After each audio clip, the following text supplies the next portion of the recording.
திருவண்ணாமலை தொகுதிக்கு உட்பட்ட பகுதிகளில் அதிமுக வேட்பாளர் கலியபெருமாளுக்கு ஆதரவாக அதிமுக மாநில மகளிர் அணி துணை செயலாளர் அமுதா அருணாச்சலம் வாக்கு சேகரித்தார். அப்போது பெண் வாக்காளர்களை நோக்கி, உங்கள் வீட்டுக்காரருக்கு முருங்கைக்காய் சாம்பார், முருங்கைக்கீரை சாம்பார் வைத்துக் கொடுத்து முந்தானையில் போட்டு வைத்துக் கொள்ளுங்கள் என கலகலப்பாக பேசி ஃப்ளையிங் கிஸ் கொடுத்தார். நல்லா முருங்கைக்காய் சாம்பார், முருங்கைக்கீரை சமைச்சு போட்டு மச்சான அசத்து. 19ஆம் தேதி காலையில வேலையா எழுந்துரு. நீங்க உங்க வீட்டுக்கார், மாமனார், மாமியார், நாத்தனார், மூத்தார், கொழுந்தன, மச்சன, சகல ஓட்டம் எந்த சின்னத்துல போட போறீங்க? விருதுநகர் தொகுதி தேமுதிக வேட்பாளர் விஜய பிரபாகரன் அருப்புக்கோட்டை பகுதியில் சாமி தரிசனம் செய்து வாக்கு சேகரிப்பில் ஈடுபட்டார். அப்போது கூட்டணி கட்சியினர் மலர் தூவி உற்சாக வரவேற்பளித்தனர். பின்னர் பொதுமக்களிடம் பேசிய விஜய பிரபாகரன் தமது தந்தை கொடுத்த தைரியத்தோடு தேர்தலை சந்திப்பதாக உருக்கமாக பேசினார். இந்த எவ்வளவு துக்கங்கள் சோகங்கள் எனக்குள்ள இருந்தாலும் அது எனக்குள்ளேயே வைத்து முன்னாடி புன்னகை சிரிப்போட எங்க அப்பா என் ரத்தத்தை கொடுத்த தைரியத்தோட இந்த தேர்தலை நான் சந்திக்கிறேன். வேலூர் தொகுதி சுயேட்சை வேட்பாளர் மன்சூர் அலிகான் கேவி குப்பத்தை அடுத்த சேத்துவண்டை கிராமத்தில் திறந்தவெளி வாகனத்தில் பரப்புரை மேற்கொண்டார். அப்போது தேர்தல் பறக்கும் படையினர் வாகனத்தை நிறுத்தி சோதனையிட முயற்சித்த போது, ஹலோ ஆபீசர், உங்க பெயர் என்ன? நீங்க ஒரிஜினலா டியூப்ளிகேட்டா?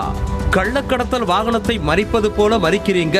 இதே போல ஆளும் கட்சி வேட்பாளரின் வாகனத்தை உங்களால் மறிக்க முடியுமா என ஆவேசப்பட்டார்.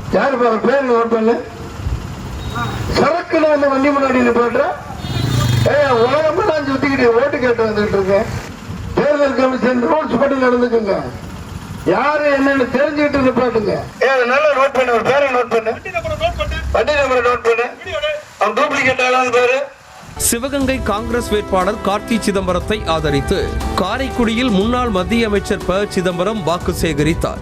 அப்போது பேசிய அவர், வருமான வரித்துறை, அமலாக்கத்துறை, புலனாய்வுத் துறையை கூட்டணியாக வைத்து பாஜக தேர்தலை சந்திப்பதாக விமர்சித்தார். பாரதிய ஜனதா கட்சி பலவீனமான குரலில் வருமான வரித்துறை, அமலாக்கத்துறை, மத்திய புலனாய்வு துறையை கூட்டணியாக வைத்துக் கொண்டு பலவீனமான குரலே மோடி அரசு நீடிக்க வேண்டும் என்று சொல்கிறது. நாங்கள் பலமாக சொல்கிறோம், அவர்கள் பலவீனமாக சொல்கிறார்கள். ஆரணி தொகுதி அதிமுக வேட்பாளர் ஜி.வி. கஜேந்திரன் செய்யாறு சட்டமன்ற தொகுதிக்கு உட்பட்ட பகுதிகளில் வாக்கு சேகரிப்பில் ஈடுபட்டார். அப்போது தொண்டர்கள் மாலைகள் அணிவித்தும் மலர்களை தூவியும் ஆரத்தி எடுத்தும் மேள தாளங்கள் முழங்க உற்சாகமாக வரவேற்றனர்.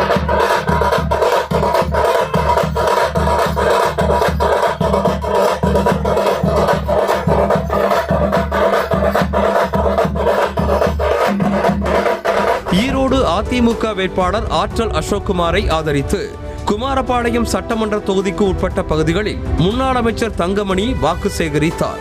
தொண்டர்களோடு வாகன பேரணியாக சென்ற வேட்பாளரை பெண்கள் ஆரத்தி எடுத்தும் சால்வை அணிவித்தும் வரவேற்றனர்.